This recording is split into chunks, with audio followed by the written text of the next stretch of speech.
नमस्कार मेरे प्यारे मित्रों, कैसे हैं आप सब। आप जुड़ रहे हैं आपके अपने YouTube चैनल प्रेप एकेडमी पर, जहां सफलता ही हमारा लक्ष्य है। और दोस्तों, अभी तक हम लोगों ने सुप्रीम कोर्ट के बारे में डिस्कस किया और आज की वीडियो में हम लोग डिस्कस करेंगे हाई कोर्ट्स के बारे में, यानी कि भारत में जो भी राज्यों में उच्च न्यायालय हैं, राज्यों के उच्च न्यायालय के बारे में। तो दोस्तों, आप सभी को तो ये पता ही होगा कि स्टैटिक जीके की भी क्लास आपकी चल रही है रेगुलर। आज भी वीडियो आएगी और ये 2-3 दिन से वीडियो नहीं आ रही थी पॉलिटी की, क्योंकि आपका जो पीडीएफ बनाना, जो आपके लिए स्टैटिक जीके की तैयार करना पीडीएफ के लिए, उसमें काफ़ी सारा टाइम लग जाता है। दैट्स वाई वो पीडीएफ तैयार करने में ये वीडियो नहीं आ पाती है। तो आज दोनों वीडियो आ जाएंगी, क्योंकि आज की वीडियो का काम जो है कल ही पूरा कर लिया था मैंने। तो अपना होमवर्क करके मैं पूरा आया हूँ और आपको अपना होमवर्क करना है, इसको रिवीजन करके। सुप्रीम कोर्ट टॉपिक मैंने खत्म कर दिया था, ऑलमोस्ट सारी चीज़ें पढ़ ली थी हम लोगों ने। और हाँ, आज जो हम लोग पढ़ने वाले हैं, आज हम लोग पढ़ने वाले हैं हाई कोर्ट्स के बारे में। तो हाई कोर्ट्स के बारे में आप लोग को पता होगा कि आपको ये सबसे पहले जानने की ज़रूरत होगी कि आपका जो हाई कोर्ट है वो संविधान के किस अनुच्छेद में दिया गया है। कौन सा अनुच्छेद है जो संविधान में हाई कोर्ट्स के बारे में उल्लेख करता है या चर्चा करता है, या इसके संबंध में उपबंध दिए गए हैं। तो चलिए दोस्तों, वीडियो को शुरू करते हैं। और वीडियो को शुरू करने से पहले अगर आप चैनल पर नए हैं तो चैनल को सब्सक्राइब कर लीजिए, वीडियो को शेयर कर दीजिए और लाइक बटन प्रेस कर दीजिए। और हाँ, बेल आइकन दबाना नहीं भूलिएगा, जिससे आप अगली वीडियो की अपडेट मिस ना कर पाएं। तो चलिए दोस्तों, शुरू करते हैं आज का टॉपिक, हाई कोर्ट उच्च न्यायालय। तो टॉपिक है हमारा हाई कोर्ट,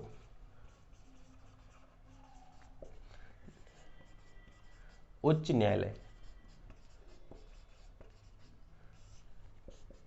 ठीक, अब एक छोटी सी कहानी आपको सुनाऊं कि आप कहीं से बाहर से लड़ाई करके आए तो सबसे पहले किसको बताएंगे? सबसे पहले बताएंगे अपने पापा को, या डर के मारे नहीं भी बताएंगे। अगर लड़ाई गंभीर हुई तो किसको बताएंगे? पापा को।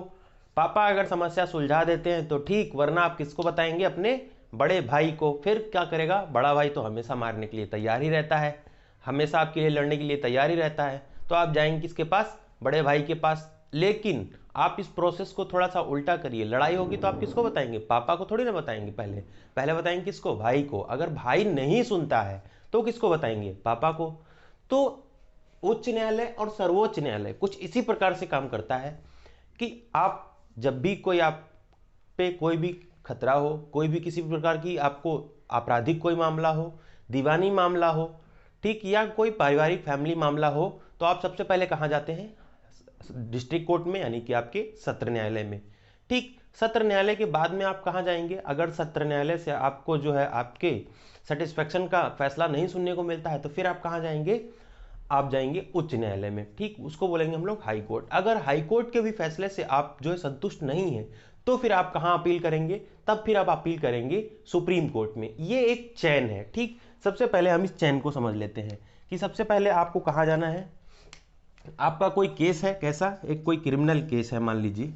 ठीक, क्रिमिनल केस है। सबसे पहले आपको कहाँ जाना होता है? डिस्ट्रिक्ट कोर्ट में आपकी सुनवाई होगी। ठीक, डिस्ट्रिक्ट कोर्ट में। ठीक, उसके बाद आप लोग कहाँ जाएंगे? हाई कोर्ट में। और हाई कोर्ट के बाद आप कहाँ जाएंगे? सुप्रीम कोर्ट में। ठीक, सुप्रीम कोर्ट में क्या करेंगे? अपील करेंगे। मैंने आपको आर्टिकल 134, आर्टिकल 135 और आर्टिकल 137 में तक ये सब चीजें बताई थी कि आपराधिक मामलों और सिविल मामलों में आप लोग कहाँ जाएंगे। ये बात हम लोगों ने आपसे डिस्कस की थी। मैंने आपसे, देखिए, पिछली वीडियो का थोड़ा सा अगर डिस्कस करूं तो पिछली वीडियो मैंने आपको बताया था कि कितने 3-4 टाइप के मामलों में जो है आप सुप्रीम कोर्ट में अपील कर सकते हैं। कौन कौन से मामले थे वो? क्रिमिनल केसेस थे, और आपके सिविल केसेस थे, और संविधान के जो है संविधान के संशोधन के संबंध में। ठीक है, चेंजेस इन द कॉन्स्टिट्यूशन, उसके संबंध में आप कहां पर, या कुछ अन्य महत्वपूर्ण जो मामले हैं, जैसे राज्यों के बीच में विवाद हो गया, चुनाव संबंधी, जैसे राष्ट्रपति के चुनाव संबंधी जो विवाद होगा, राज्य तथा केंद्र के संबंध में जो विवाद होंगे, उनका फैसला कौन करेगा? उनका फैसला करता था आपका सुप्रीम कोर्ट। ठीक, ये बात हो गई। और आपको ये चीज यहां पर मैंने एक बहुत ध्यान से पॉइंट डलवाया था कि जैसे जल संबंधी जो विवाद है, इनके लिए एक प्राधिकरण बनाया जाएगा। सुप्रीम कोर्ट इनमें अपनी डायरेक्ट हस्तक्षेप नहीं करता है, इसके लिए एक प्राधिकरण बनाया जाएगा, और प्राधिकरण का जो भी फैसला होगा जल संबंधी विवादों में, प्राधिकरण का फैसला सर्वमान्य होगा। ये बात भी आप ध्यान रख सकते हैं। लेकिन उस मामले को क्या सुप्रीम कोर्ट में चैलेंज किया जा सकता है, ये बात भी आप लोग ध्यान रखेंगे। तो आज हम लोग डिस्कस करेंगे उच्च न्यायालय के बारे में। तो उच्च न्यायालय, सबसे पहली बात कि आपको यह समझना है कि कहां पर दिया गया। देखिए, आप अभी तक पढ़ रहे थे आर्टिकल 149, 145 तक। ठीक, और मैं आपको सीधे लेके चलूंगा आर्टिकल 200 के पार। ठीक, तो आप ये सब सोचेंगे कि सर बीच तो सब गायब कर दिए। नहीं, मैंने गायब कुछ नहीं किया है, बस मैं चीजों को जोड़ के पढ़ाने की कोशिश कर रहा हूं आपको। आपने सुप्रीम कोर्ट पढ़ा, अब आप हाई कोर्ट पढ़ेंगे और दोनों की शक्तियों में थोड़ा सा डिफरेंस देखेंगे और वो चीजें आपको एक साथ पढ़ने में ज्यादा समझ में आ जाएंगी। तो आज जो हम टॉपिक डिस्कस करेंगे वो उच्च न्यायालय के संबंध में डिस्कस करेंगे। तो सबसे पहले यही बात हो जाएगी आपकी कि आखिर उच्च न्यायालय के संबंध में कहां पर संविधान में उपबंध दिए गए हैं। तो आप अगर अनुच्छेद 224 उठाकर देखेंगे, अनुच्छेद 224 उठाकर देखेंगे तो अनुच्छेद 224 क्या कहता है, आर्टिकल 224 क्या कहता है, आर्टिकल 224 क्या कहता है, प्रत्येक राज्य में एक उच्च न्यायालय होगा। क्या कहता है, प्रत्येक राज्य में एक उच्च न्यायालय होगा। There is a high court in each and every state. ठीक है, there is a high court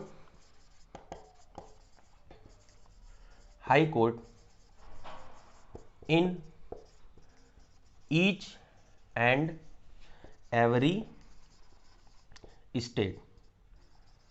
state of union of India. ठीक, भारत के हर राज्य क्षेत्र में क्या होगा, एक हाई कोर्ट होगा। और आपको यहां पर एक बहुत महत्वपूर्ण बात याद रखनी होगी। क्या, अगर आपसे सवाल एक सीधा सीधा पूछे, यहां पर ये थोड़ा सा अगर लीक से हट के बात की जाए, तो अगर आपसे ये पूछे कि संविधान के अनुसार एकमात्र ऐसा कौन सा संघ शासित राज्य है जिसका खुद का उच्च न्यायालय है, जिसका खुद का उच्च न्यायालय है। देखिए अभी कितने 8 केंद्र शासित राज्य हैं, 8 केंद्र शासित राज्य और 28 जो है स्वतंत्र राज्य हैं। आपको ये बात बहुत अच्छे से पता है अगर आप अपडेट हो चीजों के साथ में। तो 8 राज्यों में से सिर्फ और सिर्फ दिल्ली, ठीक है, दिल्ली जो केंद्र शासित प्रदेश है उसका एक खुद का उच्च न्यायालय है। कौन सा, दिल्ली। बहुत बहुत ध्यान से चीजों को समझने की कोशिश, दिल्ली है जिसका खुद का उच्च न्यायालय है। ठीक, सब पहली बात तो ये हो गई, ये पॉइंट आप इसको नोट डालकर इंपॉर्टेंट कहीं पर बना लीजिए, वहां पर लिख लीजिए। ठीक, आर्टिकल 224 क्या कहता है, there is a high court in each and every state of union of the India. ठीक, भारत के प्रत्येक राज्य क्षेत्र में क्या होगा, एक हाई कोर्ट या उच्च न्यायालय होगा। ये आपका आर्टिकल 224 कहता है। ठीक, अगर हम प्रेजेंट की बात करें तो प्रेजेंट में कितने हाई कोर्ट्स हैं टोटल, प्रेजेंट में अगर हम बात करें तो देखिए प्रेजेंट में कितने, 24+1 ऐसे पढ़ते हैं, 24+1। ठीक, 24 तो पहले से थे। ठीक, अब ये 1 कौन सा आया, तो देखिए आपको जो अगर थोड़ा सा करंट से अगर आप रिलेट करें इसको, तो जनवरी 2019 में तेलंगाना से क्या, आंध्र प्रदेश को अलग करके क्या किया गया, आंध्र प्रदेश उच्च न्यायालय की स्थापना कर दी गई। पहले क्या, जो आंध्र प्रदेश और तेलंगाना था उसका जो हाईकोर्ट था वो तेलंगाना हाईकोर्ट था। ठीक है, पहली बात तो हो गई आपकी ये। दूसरी बात, तो अब ये नया कौन सा बना, तो ये जनवरी 2019 में आंध्र प्रदेश हाईकोर्ट की स्थापना हुई। ठीक, ये 224+1 में देखें अगर आप, और अगर थोड़ा सा इसको हम और तोड़ें तो इसको अगर हम कर दें 21+3 +1, तो अब ये 3 कौन से हैं, पहले तो थे कितने, 21 थे, लेकिन 2013 का अगर आपको ध्यान रहे तो 2013 में 2013 में 3 उच्च न्यायालयों का गठन किया गया। कहां कहां पर किया गया, मेघालय में किया गया, मणिपुर में किया गया और त्रिपुरा में।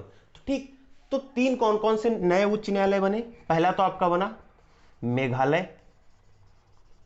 मेघालय हाईकोर्ट। ठीक, मणिपुर हाईकोर्ट, और तीसरा आपका बना कौन सा, त्रिपुरा हाईकोर्ट। और ये तीनों बने कब, ये बने आपके मार्च 2013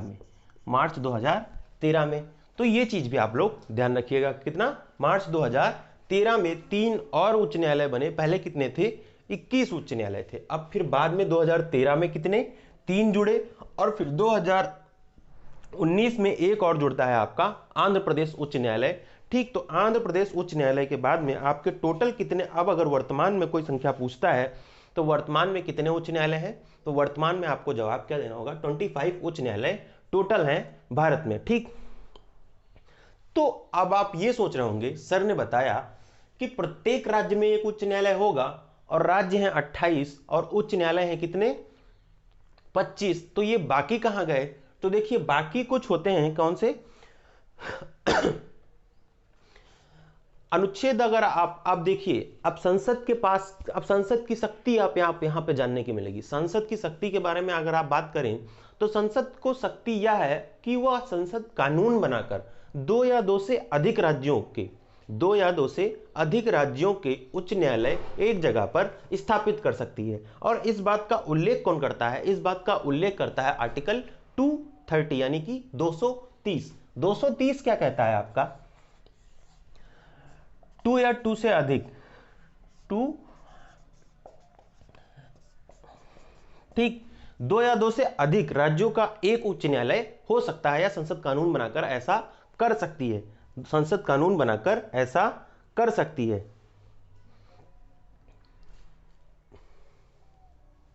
और तीसरी बात, अब ये तो हो गई राज्य की बात। अब अगर हम करें केंद्र शासित प्रदेश की बात, ठीक, संघ शासित प्रदेश की बात करें अगर हम, तो आर्टिकल जब 231 देखेंगे आप लोग, आर्टिकल 231 देखेंगे तो संसद क्या कर सकती है? आर्टिकल 231 के अंतर्गत क्या कर सकती है? कानून बनाकर राज्य का उच्च न्यायालय है उसका विस्तार केंद्र शासित प्रदेश के लिए कर सकती है। ये बात भी आप लोग ध्यान रखिएगा। ये तो हो गया आपका 231, ठीक। अब अगर हम बात करें पहली बार भारत में उच्च न्यायालय की स्थापना की कब गई? ये सवाल सबसे इंपॉर्टेंट बन सकता है यहां पर।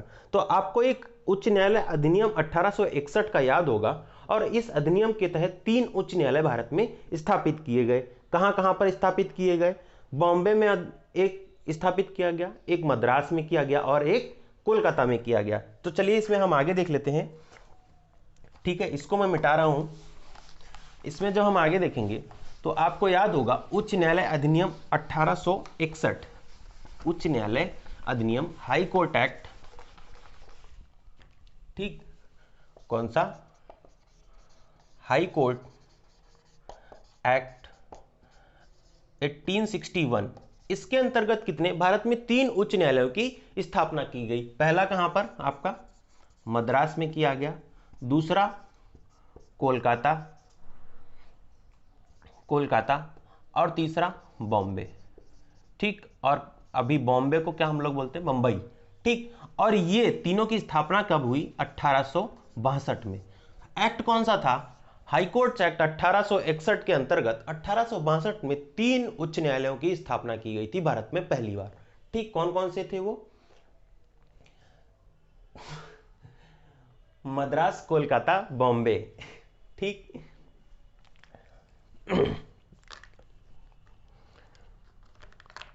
ये हो गया आपका। अब थोड़ा सा हम लोग ये देख लेते हैं कि जब हमने बात की आर्टिकल 230 की, तो आर्टिकल 230 क्या कह रहा है कि हम संसद क्या कर सकती है? कानून बनाकर 2 या 2 से अधिक राज्यों का एक उच्च न्यायालय कर सकती है। मतलब क्या? एक स्टेट है, 2 स्टेट है और 2 स्टेट का मिला के, जैसा मैंने अभी आपको बताया आंध्र प्रदेश और तेलंगाना का एक हाईकोर्ट था, कौन सा?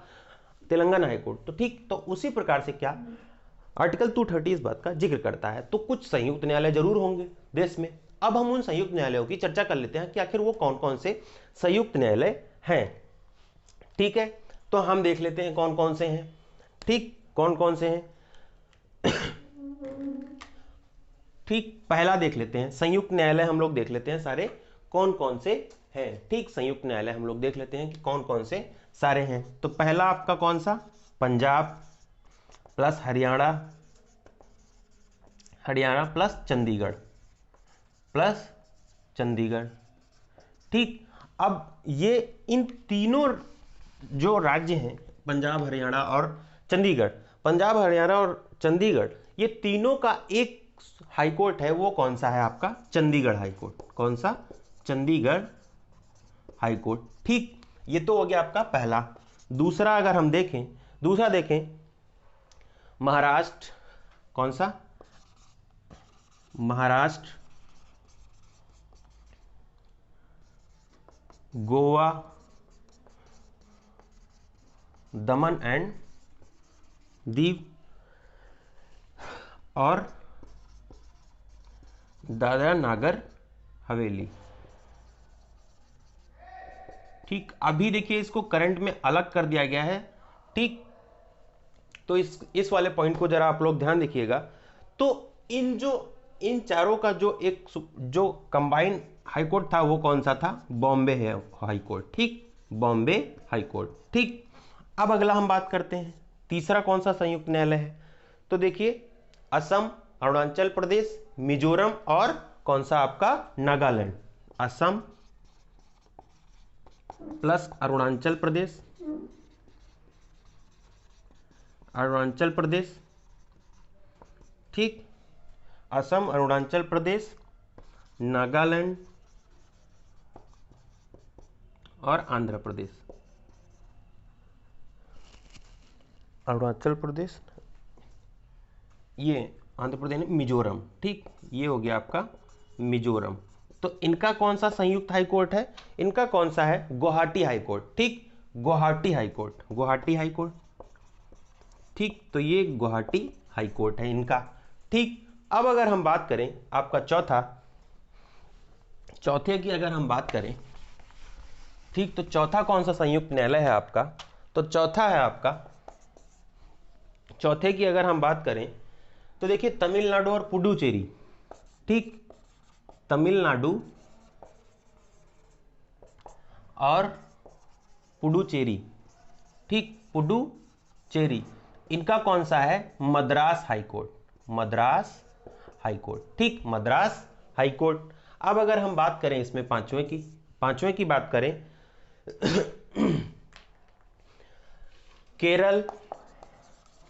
केरल प्लस लक्षद्वीप। ठीक, इसका कौन सा है? केरल और लक्षद्वीप का एर्नाकुलम। ठीक, एर्नाकुलम हाई कोर्ट। ठीक, ये हो गया। छठे की अगर हम बात करें तो आपका कौन कौन सा हो गया? ठीक, ये हो गया आपका वेस्ट बंगाल और किसका है? वेस्ट बंगाल और अंडमान एंड निकोबार द्वीप का, एंड निकोबार द्वीप का। ठीक है, द्वीप। तो ये इसका कौन सा है? इसका कौन सा है आपका? Calcutta high court. ठीक, Calcutta high court, Calcutta high court.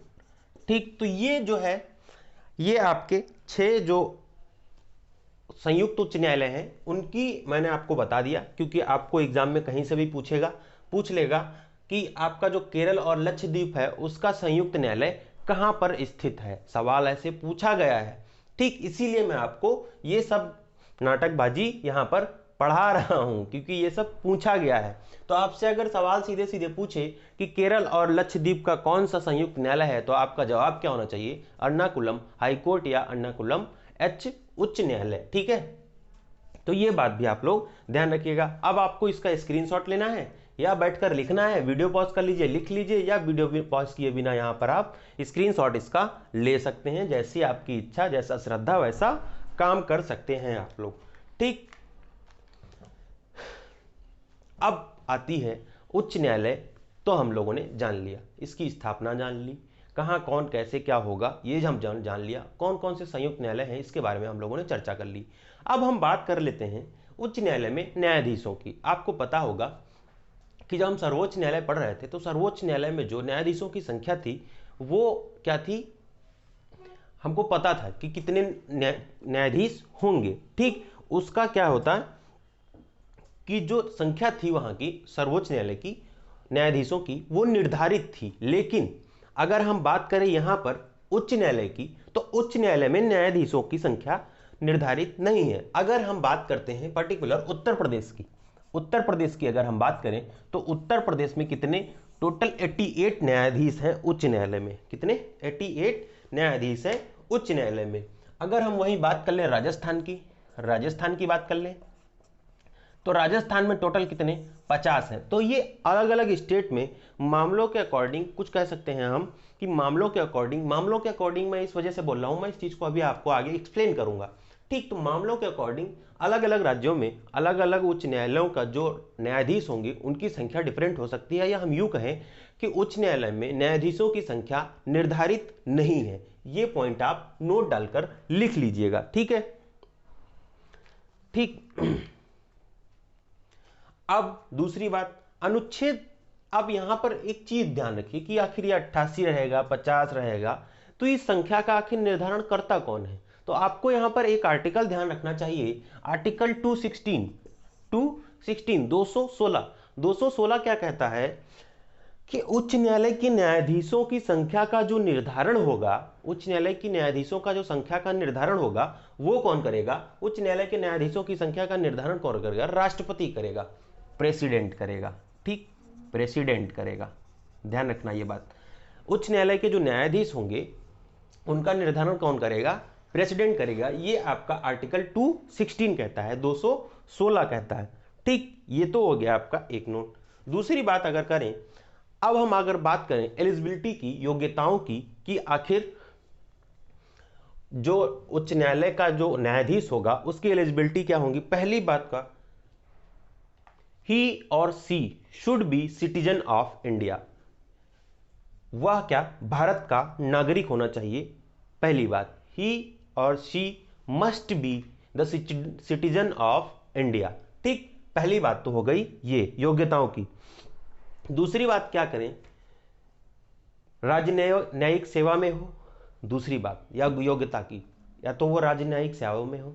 दूसरी बात, या 10 राज्य न्यायिक सेवा में 10 वर्षों से अधिकारी रहा हो। ठीक, राज्य न्यायिक सेवा में 10 वर्षों से अधिकारी रहा हो। दूसरी बात क्या करें, अगर वो राजनयिक सेवाओं में 10 वर्षों से अधिकारी नहीं है तो वो क्या, पिछले 10 साल से उच्च न्यायालय में एज अ प्रैक्टिशनर कार्य कर रहा हो या अधिवक्ता के तौर पर कार्य कर रहा हो। तो ये तो हो गई 2 योग्यताएं।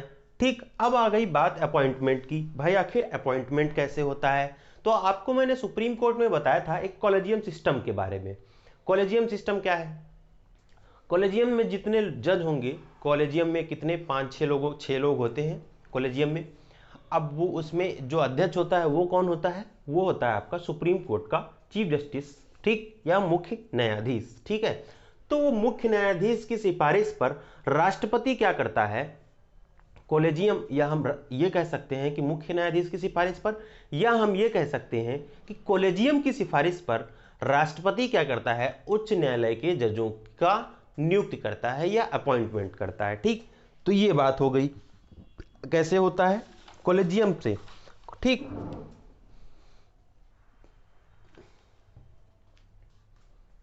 अब यहां पर कॉलेजियम शब्द की बात आई, तो आपको पता होगा कि जब हम सुप्रीम कोर्ट के कॉलेजियम की बात कर रहे थे तो वहां पर कौन कौन था सदस्य? सुप्रीम कोर्ट के सदस्य थे, न्यायाधीश थे, हाई कोर्ट के न्यायाधीश थे। लेकिन इस कॉलेजियम जो ये बनेगा, इस कॉलेजियम के जो सदस्य होंगे वो संबंधित उच्च न्यायालय के भी सदस्य होंगे। ध्यान रखिएगा इस बात को कि जिस न्यायालय के लिए न्यायाधीशों को चुना जा रहा है उस कॉलेजियम में उस संबंधित न्यायालय के भी न्यायाधीश उपस्थित होंगे। ठीक, और तब वो सिफारिश जाएगी किसके पास में? प्रेसिडेंट के पास में। किसके पास? प्रेसिडेंट के पास में। अब ये तो बात हो गई। दूसरी बात कि जब भी किसी उच्च न्यायालय में किसी न्यायाधीश की नियुक्ति होनी होगी तो उस संबंधित राज्य के राज्यपाल से, मान लीजिए यूपी में उत्तर प्रदेश के उच्च न्यायालय, इलाहाबाद उच्च न्यायालय में न्यायाधीश की नियुक्ति होनी है, तो अभी अगर उत्तर प्रदेश के राज्यपाल की बात करें तो आनंदीबेन पटेल हैं। तो कॉलेजियम के बाद में एक बार आनंदीबेन पटेल जी से भी एक बार विचार विमर्श किया जाएगा कि इनको जो उत्तर प्रदेश का उच्च न्यायालय है उनमें मुख्य न्यायाधीश के रूप में लाया जा रहा है। तो ये बात भी आप लोग ध्यान रखिए कि क्या इसमें सवाल किस प्रकार से होगा। इसमें सवाल समझने की कोशिश कीजिए। आपको सवाल दिया होगा कि उच्च न्यायालय के न्यायाधीश के संबंध नियुक्ति के संबंध में निम्नलिखित में से कौन से कथन सही हैं। ठीक, पहला कथन आपको दे देगा संबंधित राज्य के राज्यपाल से विचार विमर्श करना आवश्यक है। दूसरा कथन दे देगा क्या, कॉलेजियम में संबंधित उच्च न्यायालय के मुख्य न्यायाधीश होंगे। ठीक, और दूसरा क्या पूछ लेगा आपसे कि क्या होगा कि जो कॉलेजियम होगा उसके सदस्य राष्ट्रपति होंगे। तो आपको इसमें तीनों चीजें बहुत अच्छे से पता होनी चाहिए कि कॉलेजियम में कभी भी राष्ट्रपति नहीं होता है। कॉलेजियम में कौन होता है, अध्यक्ष उसका कौन होता है, कॉलेजियम का अध्यक्ष कौन होता है, सुप्रीम कोर्ट का मुख्य न्यायाधीश होता है। तो आपका यहां पर पहला पॉइंट गलत हो जाएगा, ये बात आप लोग ध्यान रखिए। सवाल किसी भी टाइप से पूछा जाएगा, आपको सवाल पे ध्यान देना है, ठीक। अब तो भाई हम लोगों ने बना दिया क्या, हाई कोर्ट का जज एक जो है, एक न्यायाधीश जो है हम लोगों ने नियुक्त करवा लिया। अब क्या करवानी है भाई, अब जब बन गए हैं तो शपथ तो दिलानी ही दिलानी है। तो अब बात आती है शपथ की। तो भाई आपको पता होगा कि जब हम सुप्रीम कोर्ट की बात कर रहे थे तो सुप्रीम कोर्ट के मुख्य न्यायाधीश को शपथ कौन, या सुप्रीम कोर्ट के जो अन्य न्यायाधीश हैं उनको शपथ कौन दिलाता था, तो उनको शपथ दिलाते थे हमारे राष्ट्रपति, अन्यथा राष्ट्रपति के द्वारा नामित कोई व्यक्ति उनको क्या दिलाता था, शपथ। लेकिन वहां मामला किसका था, यूनियन ऑफ इंडिया का, और यहां मामला किसका है, स्टेट का। तो स्टेट में स्टेट का जो सबसे हाई लेवल का अथॉरिटी होता है या राज्य का प्रमुख जो होता है वो कौन होता है, राज्यपाल। तो ठीक, तो राज्यपाल के द्वारा उच्च न्यायालय के न्यायाधीशों को शपथ दिलाई जाएगी। राज्यपाल अथवा उनके द्वारा नामित किसी व्यक्ति के द्वारा क्या होगा, उच्च न्यायालय के न्यायाधीशों को शपथ दिलाई जाएगी। ये बात भी आप लोगों ने यहां से तय कर ली, ठीक। अब भाई शपथ भी दिला दी, अब तो ये काम करेंगे, अब ये काम करेंगे, और काम करेंगे तो ये पैसा भी लेंगे। अब बात आ गई वेतन की। अब वेतन कहां से आएगा इनका, तो आपको बहुत अच्छे से पता होगा कि जो, बहुत ध्यान से ये पॉइंट समझना है आप लोग को। आपको पता है कि जो सुप्रीम कोर्ट का न्यायाधीश है उसका वेतन कहां से आता है, भारत की संचित निधि से। कहां से आता है, भारत की संचित निधि से। चलिए इस पॉइंट को मैं थोड़ा सा करवा देता हूं, ठीक। उसका कहां से आता है, भारत की संचित निधि से, ठीक। अब ये देखिए सुप्रीम कोर्ट का जो जस्टिस है, ठीक, उसका जो वेतन आता है, उसका जो वेतन आता है वो कहां से आता है आपका, भारत की संचित निधि से, ठीक, भारत की संचित निधि से, ठीक। अब जो हाई कोर्ट का जो न्यायाधीश है उसका वेतन कहां से आता है, उसका आता है राज्य की संचित निधि से, राज्य की संचित निधि से, ठीक। ये बात भी आप लोग समझ लीजिए, वेतन कहां से आता है, राज्य की संचित निधि से। लेकिन अब एक बात समझिए, ये सुप्रीम कोर्ट का जज है कोई, ए व्यक्ति, ये रिटायर हुआ, तो रिटायर होने के बाद इनको क्या मिलना है, पेंशन। और पेंशन कौन देगा, भारत की संचित निधि। लेकिन अब बात आती है राज्य की, अब आती है हाई कोर्ट के जज की। हाई कोर्ट का जज रिटायर होगा, अब इसको पेंशन कौन देगा। अब भाई ये तो राज्य का जज है, राज्य का न्यायाधीश है, तो ये तो कभी इस स्टेट में है और कभी इस स्टेट में है। भाई इनका तो ट्रांसफर होता रहता है ना, इनका तो ट्रांसफर होता है। तो ये जिस राज्य में जाएंगे उस राज्य की संचित निधि से इनको वेतन दिया जाएगा। अब यहां पर बात तो फंस गई। फंस कैसे गई कि भाई इन्होंने कई सारे राज्यों में अपनी सेवाएं दी, तो अब इनकी पेंशन कौन सा राज्य देगा। यहां पर तो विरोध की स्थिति उत्पन्न हो सकती है। भाई सभी राज्य कह दें कि हम तो नहीं देंगे भैया, हम तो नहीं देंगे। तो क्या होगा, इस विरोध को दूर करने के लिए जो इनकी पेंशन है, इनकी जो हाई कोर्ट के न्यायाधीशों की जो पेंशन है वो कौन देता है, आपका भारत की संचित निधि से दी जाती है, भारत की संचित निधि से दी जाती है। भाई संसद क्या कहती है, अरे आपस में लड़ाई नहीं करो, तुम झगड़ा मत करो, पैसे हम अपनी जेब से इनको दे देंगे। तो ध्यान रखना, यही पॉइंट आपको समझाना था कि जो हाई कोर्ट के न्यायाधीश होते हैं उनका वेतन कहां से दिया जाता है, संबंधित राज्य की संचित निधि से, और उनकी पेंशन कहां दी जाती है, भारत की संचित निधि से दी जाती है। इस पॉइंट को मैं समझाना चाहता था, और क्यों दी जाती है इस बात को भी मैंने आपको समझाया, ठीक। ये हो गई। दूसरी बात, अगर ये पद पर हैं, इसमें लगता ही वापस, अगर ये हाई कोर्ट का जो न्यायाधीश है, जो जस्टिस है, अगर पोजीशन पे है, ठीक, अगर पोजीशन पे है तो इसके वेतन में कोई भी हानिकारक परिवर्तन नहीं किया जा सकता। बहुत ध्यान रखिए कि इसके वेतन में कटौती नहीं की जा सकती है, ये बात भी आप लोग को ध्यान रखनी है। अब हम बात करते हैं कि भाई बहुत सारे मामले होते हैं जो पेंडिंग हो जाते हैं, बहुत ही सारे मामले हैं। आपको पता होगा भारत में जितनी जनसंख्या नहीं उससे ज़्यादा जो है मामले पेंडिंग हैं, ठीक। उच्च न्यायालयों में, सुप्रीम कोर्ट में, डिस्ट्रिक्ट न्यायालयों में मिला दें अगर सारे, तो जितने लोग नहीं भारत में उससे ज़्यादा मामले पेंडिंग हैं। तो अब बात आती है कि कार्यवाहक न्यायाधीश फिर भाई क्यों होंगे? भाई आखिर जब बहुत ज़्यादा बर्डन बढ़ जाएगा हाईकोर्ट के ऊपर तो क्या होगा, उन्हें ज़्यादा न्यायाधीशों की ज़रूरत होगी। और ऐसे में क्या करेगा कि राष्ट्रपति क्या कर सकता है ऐसे में कि उन पर्टिकुलर जिस भी न्यायालय में बहुत ज़्यादा मामले आ गए हैं या बहुत ज़्यादा लंबित मामले हैं तो उनको सुलझाने के लिए क्या करेगा, वहाँ पर और न्यायाधीश नियुक्त कर देगा, ठीक, और भी न्यायाधीश नियुक्त कर देगा। या इस प्रकार समझे कि किसी न्यायालय में न्यायाधीश का पद रिक्त हो जाता है, भाई कार्यवाहक तो तभी आएगा ना। अब राष्ट्रपति के बारे में हमने पढ़ा, राष्ट्रपति की आकस्मिक मृत्यु हो जाए, ऐसा ना हो, राष्ट्रपति की आकस्मिक मृत्यु हो जाए तो कौन होगा, वेंकैया नायडू उपराष्ट्रपति हैं, वो कार्यवाहक राष्ट्रपति के रूप में कार्य करने लग जाएंगे।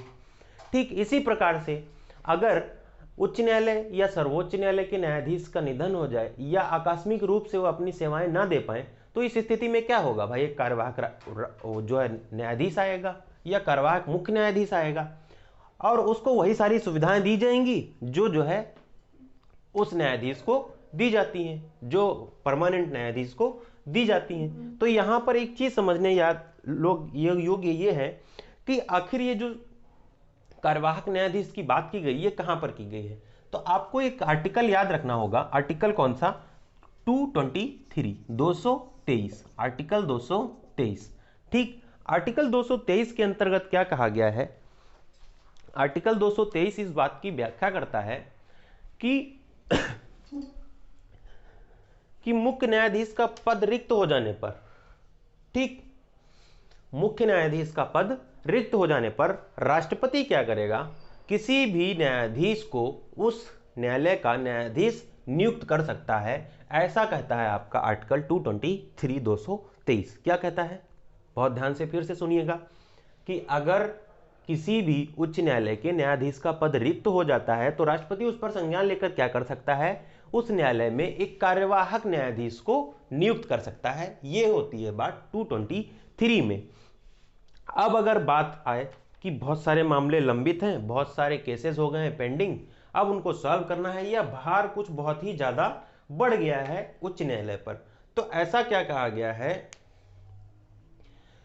आर्टिकल 224 में। आर्टिकल 224 किस बात का जिक्र करता है, कहता है कि अगर उच्च न्यायालय में लंबित मामलों की संख्या बहुत ज्यादा हो गई है, लंबित मामलों की संख्या, पेंडिंग केसेस की संख्या बहुत ज्यादा हो गई है, ठीक,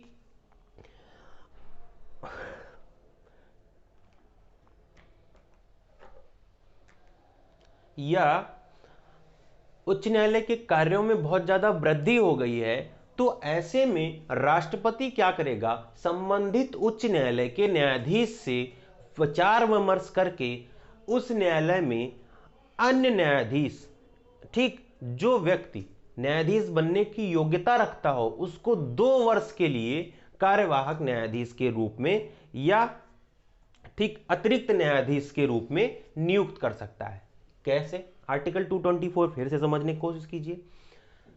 हाई कोर्ट में मामलों की वृद्धि हो जाने पर या अधिक मामलों के पेंडिंग में चले जाने पर राष्ट्रपति संबंधित उच्च न्यायालय के न्यायाधीश से विचार विमर्श करके ऐसे व्यक्ति को अतिरिक्त न्यायाधीश के रूप में नियुक्त कर सकता है, ठीक, कितने वर्षों के लिए, 2 वर्षों के लिए, ठीक, जो उस न्यायालय में अपनी सेवाएं दे सके। ये बात कहता है आपका आर्टिकल 224, ठीक। ये तो हो गई 224 की बात। अब अगर हम बात करें आर्टिकल 222 की, 222 की, तो आर्टिकल 222 क्या कहता है,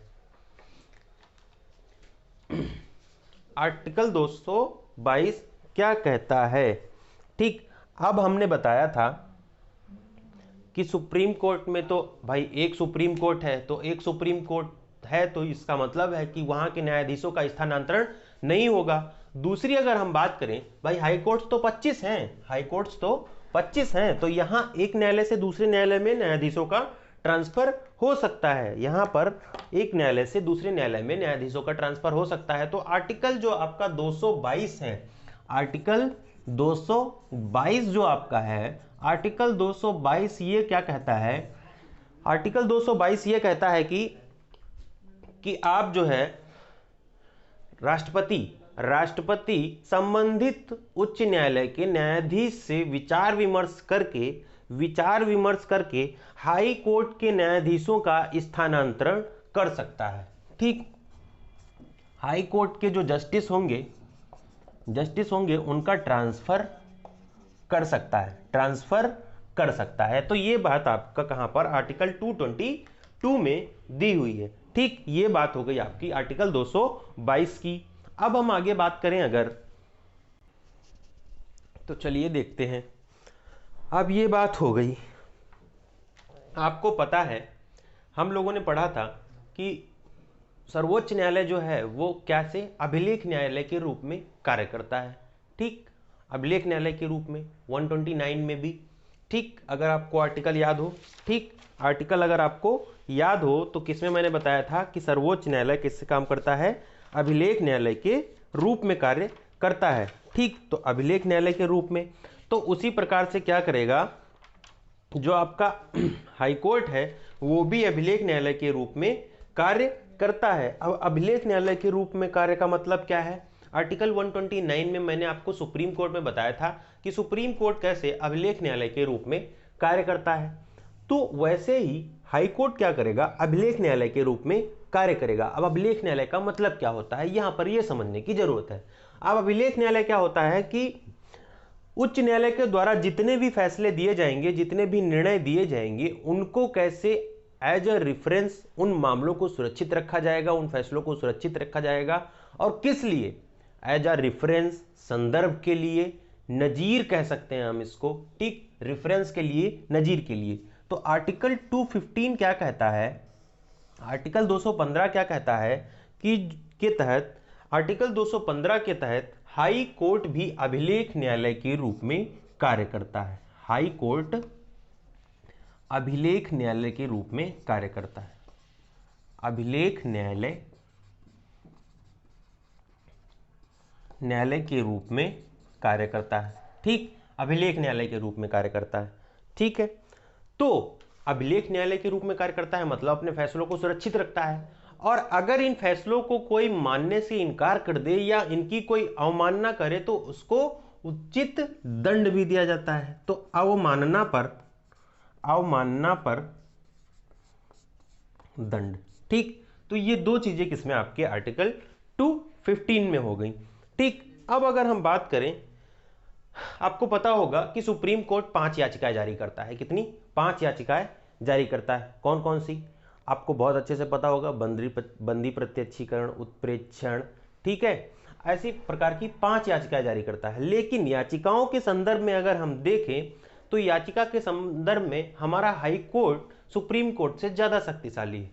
सुप्रीम कोर्ट तो 5 याचिकाएं जारी करता है, लेकिन और किस लिए जारी करता है, मूल अधिकारों के हनन के संबंध में 5 प्रकार की याचिकाएं सुप्रीम कोर्ट जारी करता है। ठीक, अगर हम बात करें हाई कोर्ट की, तो हाई कोर्ट कितनी रिट्स जारी करता है। अगर आपसे सीधे सीधे सवाल, प्रॉब्लम यहां पर होगी आपको कि सवाल आपसे यह पूछे कि याचिकाओं के संबंध में कौन सा न्यायालय ज्यादा शक्तिशाली है, उच्च न्यायालय या सर्वोच्च न्यायालय, तो आपका जवाब क्या होना चाहिए, उच्च न्यायालय। क्योंकि सर्वोच्च न्यायालय 5 रिट्स जारी करता है और उच्च न्यायालय 6 रिट्स जारी करता है। और छठी रिट कौन सी होती है आपकी, छठी होती है आपकी इंजंक्शन।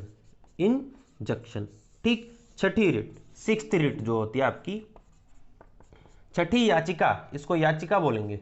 ठीक, छठी याचिका जो होती है आपकी वो होती है इंजंक्शन। और इस बात का उल्लेख कहां पर किया गया है, इस बात का उल्लेख किया गया है आर्टिकल आपका 226 में। आर्टिकल 226 में, आर्टिकल 226 इस बात का उल्लेख करता है कि सुप्रीम कोर्ट की तरह हाई कोर्ट भी याचिकाएं जारी कर सकता है। और ये जो इंजक्शन राहत है, ये जो इंजक्शन जो याचिका है, इसके अंतर्गत क्या करता है, इंटरिम रिलीफ। ठीक, हाई कोर्ट क्या करता है, इंटरिम रिलीफ प्रोवाइड कराता है। ठीक, इंटरिम रिलीफ प्रोवाइड कराता है, प्रोवाइड बाय हाई कोर्ट। ठीक, interim relief provided by high court. ठीक, इस इंजक्शन रिट के द्वारा।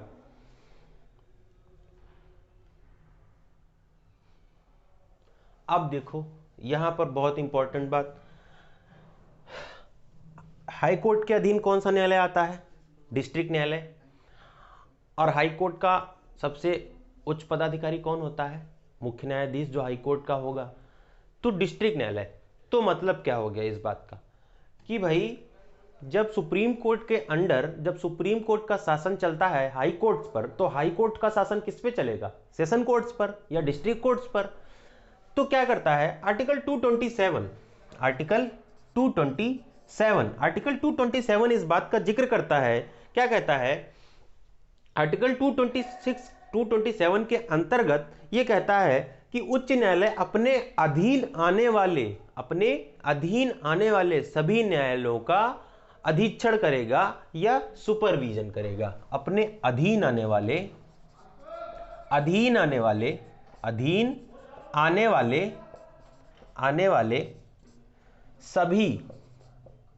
सभी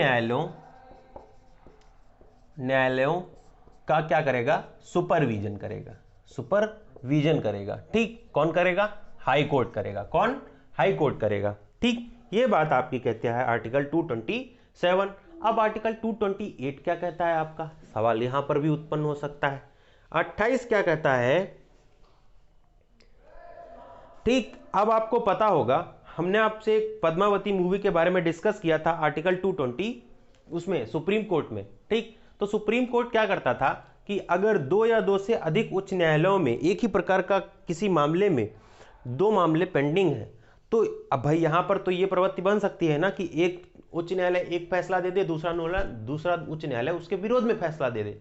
तो भाई यहां पर क्या होगा कि यहां तो लोगों को कानून पर से भरोसा उठ जाएगा। तो ऐसी स्थिति में क्या करता था सुप्रीम कोर्ट, क्या करता था, उच्च न्यायालयों से जो मामले होते थे उनको अपने पास मंगा लेता था। तो उसी प्रकार से आर्टिकल 228 की जो हम बात करेंगे, आर्टिकल 228 के पास, अब आर्टिकल 228 क्या कहता है कि हाई कोर्ट क्या करेगा, सत्र न्यायालय या सेशन कोर्ट के जो मामले हैं उनको अपने पास मंगवा सकता है। ठीक, सेशन कोर्ट के जो मामले हैं, सेशन कोर्ट के जो मामले हैं इनको अपने पास मंगवा सकता है, अपने पास मंगवा सकता है। ठीक, ये बात हो गई। दूसरी बात, अब आपको पता था कि सुप्रीम कोर्ट जो हम लोग पढ़ रहे थे, तो सुप्रीम कोर्ट की ये शक्ति थी कि वो एक उच्च न्यायालय में चल रहे मामले को दूसरे उच्च न्यायालय में ट्रांसफर कर सकता था। ये बात आपको पता होगी। लेकिन यहां पर एक बात ध्यान रखनी है कि किसी एक सेशन कोर्ट में चल रहे मामले को उच्च न्यायालय दूसरे सेशन कोर्ट में क्या कर सकता है, ट्रांसफर नहीं कर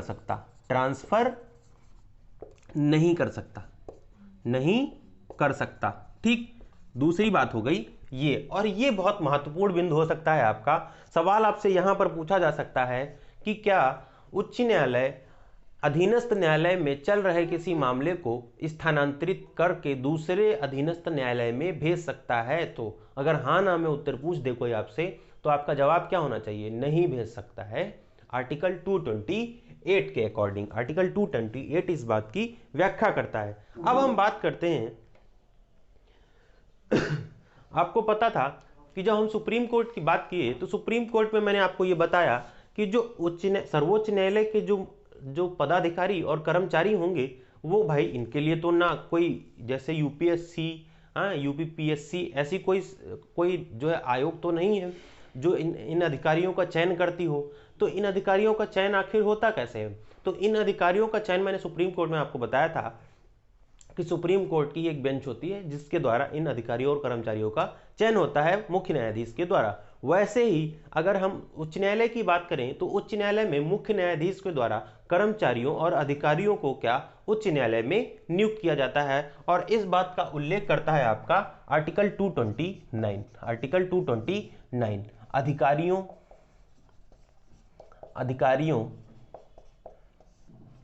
और कर्मचारियों का चयन मुख्य न्यायाधीश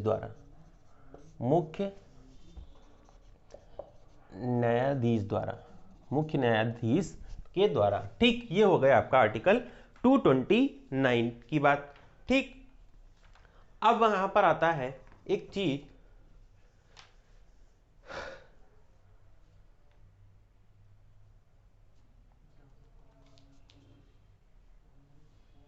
ओके,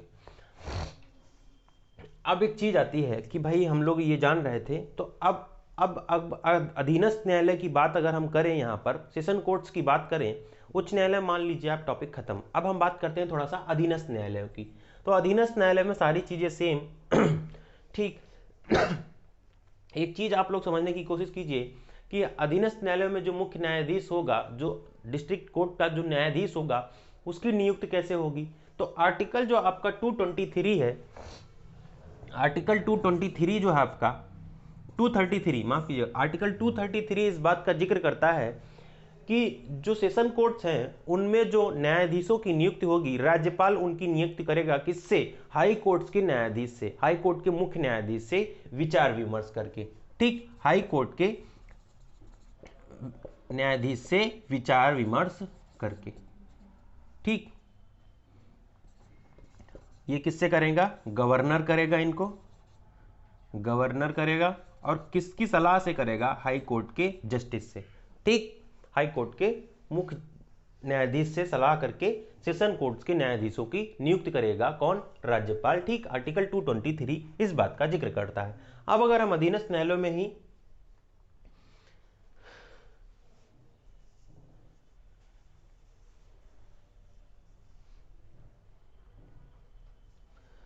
अधीनस्थ न्यायालयों के बाद अगर हम बात करें आर्टिकल 234 की, आर्टिकल 234 की, तो आर्टिकल 234 क्या कहता है कि इसमें उल्लेखित है कि क्या, कि जिला न्यायाधीशों के अलावा अन्य न्यायिक सेवा में अधिकारियों की नियुक्ति राज्यपाल द्वारा उच्च न्यायालय तथा राज्य के लोक सेवा आयोग से विमर्श करके की जाती है। तो ये बात हो गई आपकी आर्टिकल 224 की।